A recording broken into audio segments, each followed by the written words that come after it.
Bonjour, bonsoir les amis, je suis content de vous retrouver pour un nouveau débrief de The Voice, le débrief de la 4e session des auditions à l'aveugle de cette saison. Il s'est passé pas mal de choses encore ce soir, il va y avoir un petit peu de débat, peut-être un petit peu de polémique, il y a surtout eu de super voix aussi ce soir, quelques moments d'émotion, des moments un peu surréalistes aussi, parfois lunaires, il y a eu un petit peu de tout dans cette session.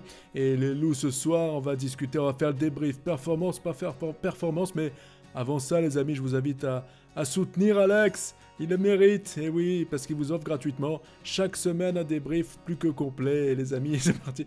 Oui, je le vends bien quand même, Alex, je le vends bien, oui aussi.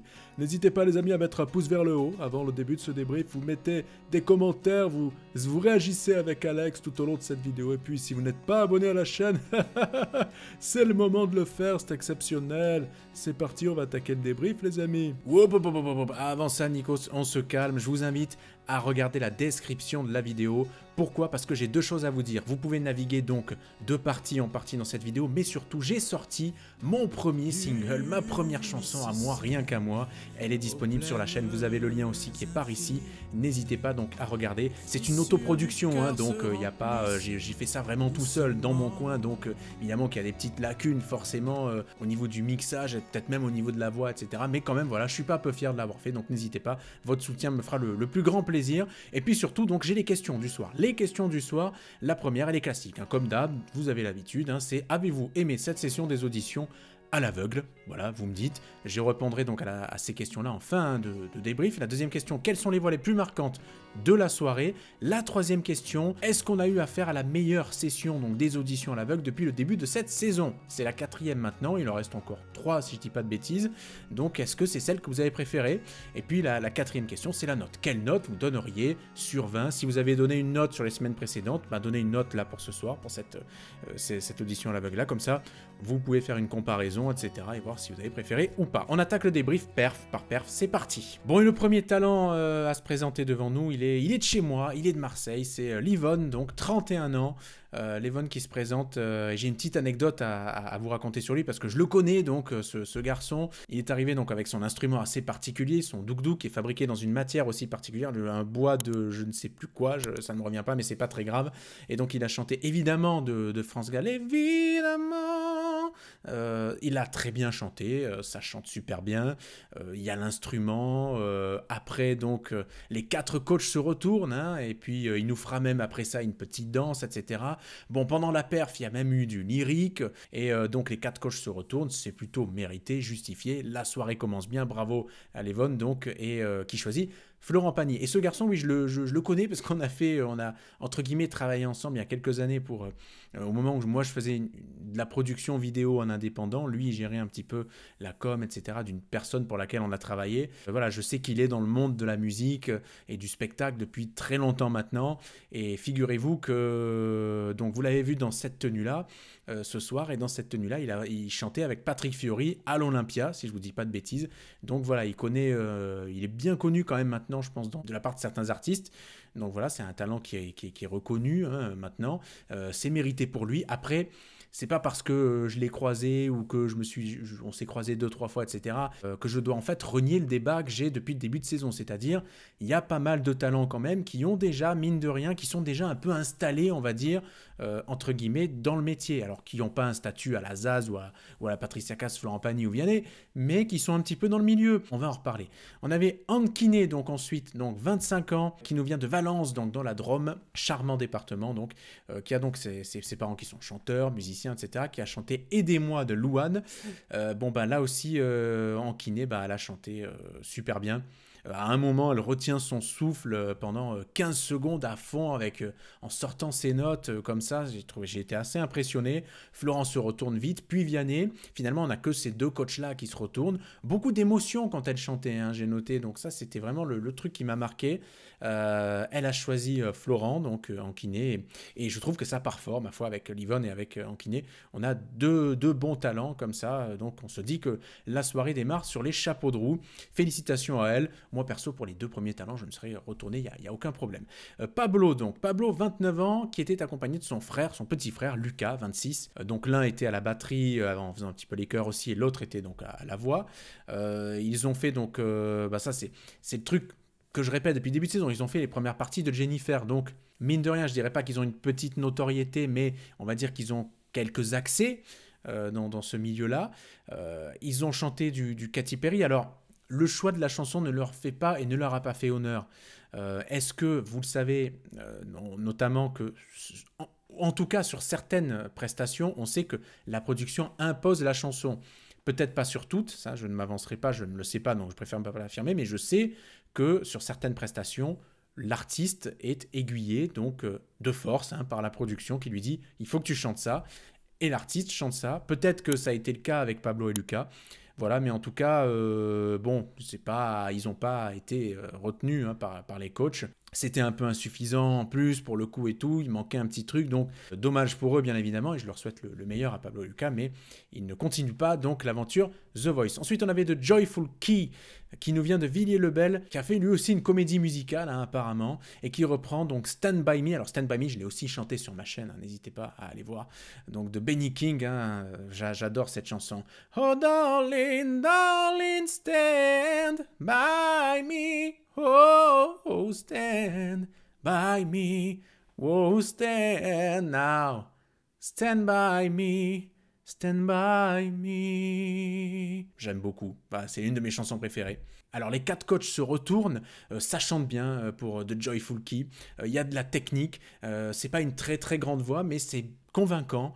Je pense que je me serais retourné aussi. Il y avait de belles variations, vraiment une belle technique, et c'était bien interprété aussi. Donc ça se retourne. Je ne sais pas si ça méritait que les 4 coachs se retournent, mais ça se retourne, et pour moi, c'est bien. Je trouve que ça bien pour lui. Il choisit Vianney. Donc voilà, l'aventure continue, et on a hâte de voir ce que ça donnera sur les battles. Geneviève Côté ensuite. Alors là, c'est le moment, presque l'un des moments surréalistes de cette soirée, qui a 49 ans et qui nous vient de Montréal. Et qui en fait nous a fait un mélange un petit peu de chant lyrique, de vocalise, de vibes, et puis d'imitation, de bruitage, etc. Et franchement, je vous garantis que c'est le plus bel organe qu'on ait vu de la soirée. C'est incroyable ce qu'elle fait avec sa voix, avec son ventre, avec sa gorge, avec son nez. C'est incroyable ce qu'elle a fait. C'est une performance surréaliste qu'on a vue ce soir. Franchement, évidemment, c'était une performance surréaliste, donc ça ne se retourne pas. En tout cas, bon, on a eu des trucs de furieux, quoi. C'est assez impressionnant ce qu'elle fait. Donc elle est imitatrice, bruiteuse, chanteuse, elle pourrait presque faire de l'opéra, et voilà, donc bon, écoutez, bravo pour son passage. Franchement, moi j'ai trouvé que c'était assez hallucinant. Et mine de rien, j'aurais été curieux de voir, pour le coup, ce que ça donne sur une battle face à quelqu'un d'autre et de manière plus sérieuse, voilà. Mais le débat est toujours le même. Allez, je le dis une dernière fois, je le répéterai pas 150 fois encore. C'est plus ou moins quelqu'un qui a déjà un peu une carrière et tout. Et bon, est-ce qu'on piquerait pas la chance de quelqu'un qui, par exemple, moi j'aime bien voir dans The Voice des gens qui jouent dans la rue, on va en parler dans un instant, qui jouent dans les restaurants, dans les bars, dans des salons, conférences, etc. et qui n'ont pas eu la chance encore d'être repérés par des casteurs et de pouvoir faire des comédies musicales, de pouvoir faire des émissions télé, des télécrochets, machin et tout. Donc voilà. Mais c'est bien qu'on donne aussi sa chance à certains talents, donc voilà. Je suis désolé d'être un petit peu lourd avec ça, mais on enchaîne justement avec Mina Blue, donc qui nous vient de Rome, qui a 46 ans, assez mûr d'âge, nos talents ce soir d'ailleurs sur cette audition, et qui reprenait Strong, donc de London Grammar, un sacré morceau, une voix très grave. Sur le coup, je me suis dit, je suis pas super convaincu, sa voix est un petit peu trop grave et tout, machin. À la réécoute, en fait, j'ai trouvé ça vraiment bien, pour le coup.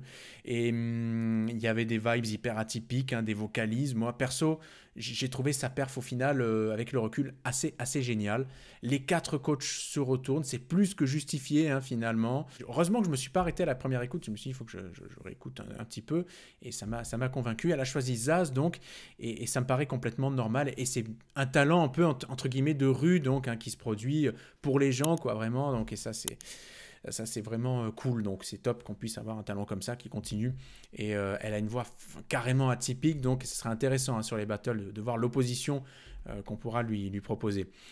Colette ensuite. Bon, Colette, c'est le numéro de cette soirée, quoi. 95 ans au moment du tournage, 96 maintenant, je crois, et en super forme. Donc, elle nous vient du Morbihan, Colette. Et alors, j'ai lu qu'elle avait notamment écrit et ou composé ou proposé des chansons à Johnny Hallyday, à Richard Anthony, à Juliette Gréco, à Annie Cordy, à Sacha Distel aussi et d'autres. Excusez du peu. Et on l'a appris à Patricia Cass, elle lui a proposé une chanson que cette dernière n'a pas retenue visiblement. Et donc l'année dernière, vous vous rappelez peut-être, hein, si vous suivez The Voice, on avait eu aussi une candidate, j'ai oublié son nom, mais je crois qu'elle nous venait d'Argentine, si je ne vous dis pas de bêtises. Elle devait avoir dans les 70 ans, quelque chose comme ça. Elle avait franchi les auditions à l'aveugle et elle n'avait pas pu continuer à cause de problèmes de santé, si je ne vous dis pas de bêtises, là aussi.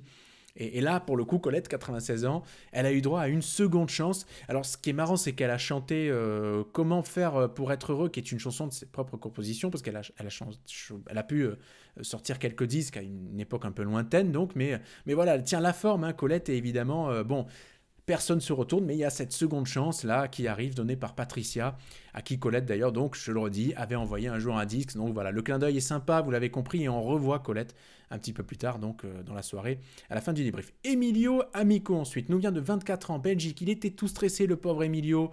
Il nous reprend Cambodia, donc de Kim Wilde. J'aime beaucoup cette chanson aussi, hein, c'est un énorme tube. Ce fut un énorme tube. Tout le monde se retourne, sauf Vianney. Alors ça chantait très joliment, hein, c'était une voix vraiment très fluette, très aiguë, presque une voix féminine. Hein, et je trouvais, moi, sur l'écoute, sur le moment, que ça manquait quand même un petit peu de puissance.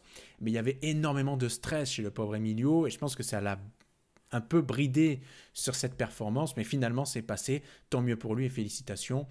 Curieux de voir aussi son opposition sur les battles, et Emilio qui a choisi donc Florent Pagny, qui fait jackpot hein, ce soir, donc voilà pour sa performance, bien joué. C'était pas une chanson facile à chanter, donc c'est une belle perf là aussi pour Emilio qui continue l'aventure.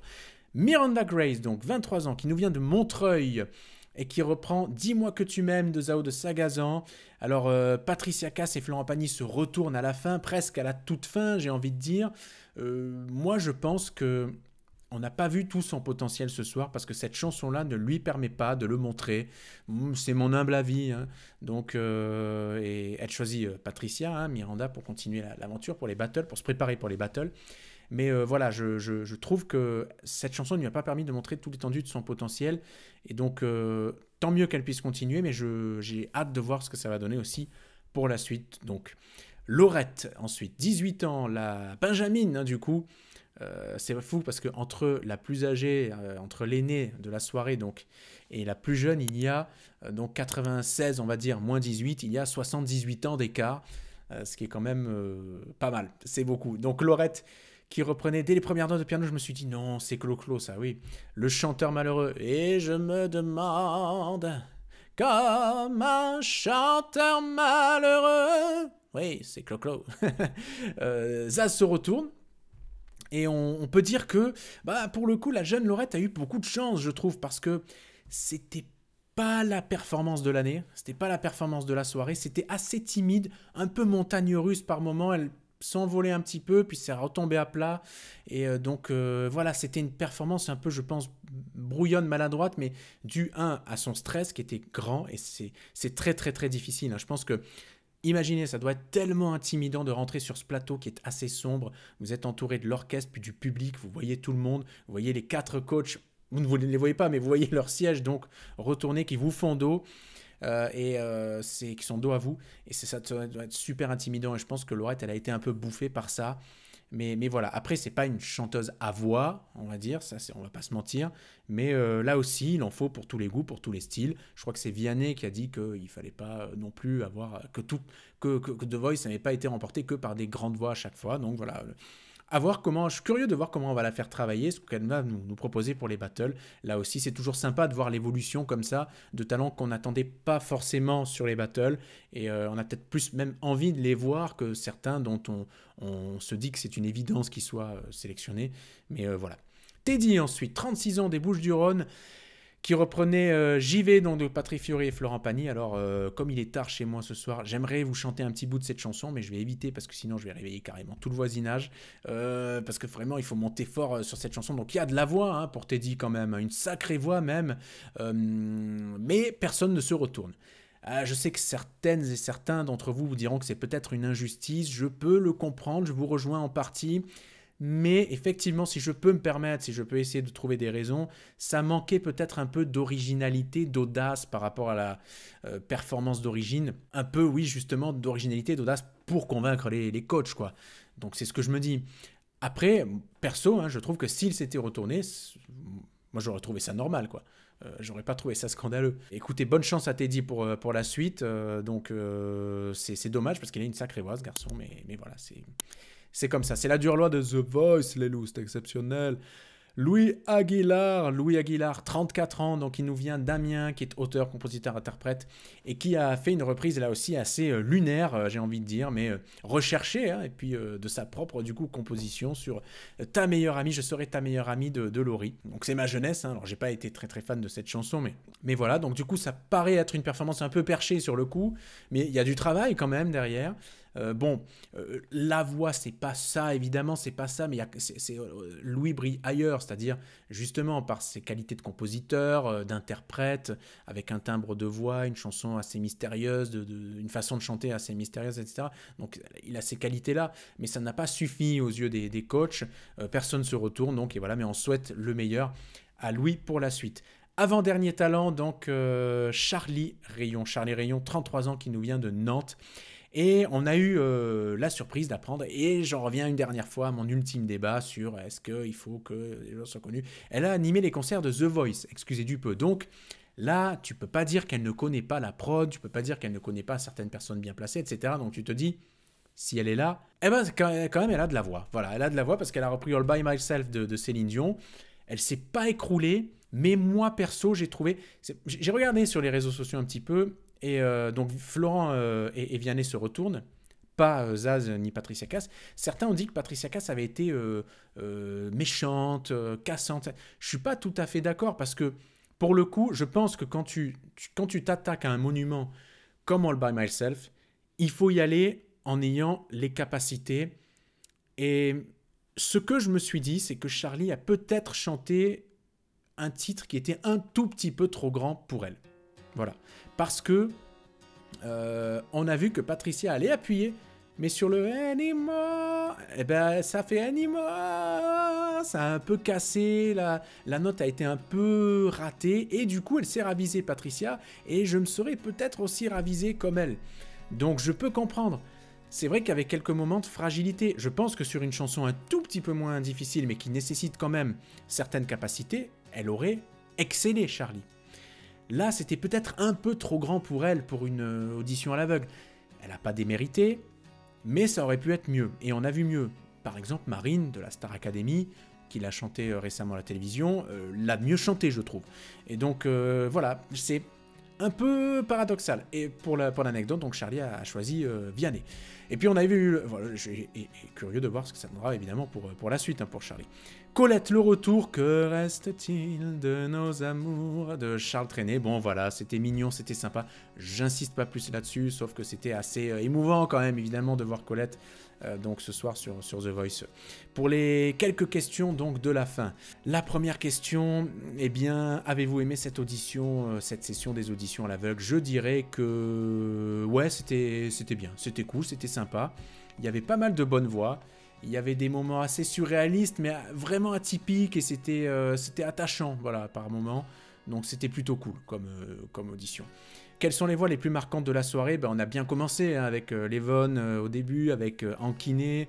On a eu de Joy Fulky qui a une voix sympa aussi, j'ai bien aimé. Geneviève Côté, elle n'a pas été sélectionnée, mais sa voix, elle est incroyable. Mina Blue, évidemment, nous a bluffé. Elle nous a bluffé, même, on pourrait dire.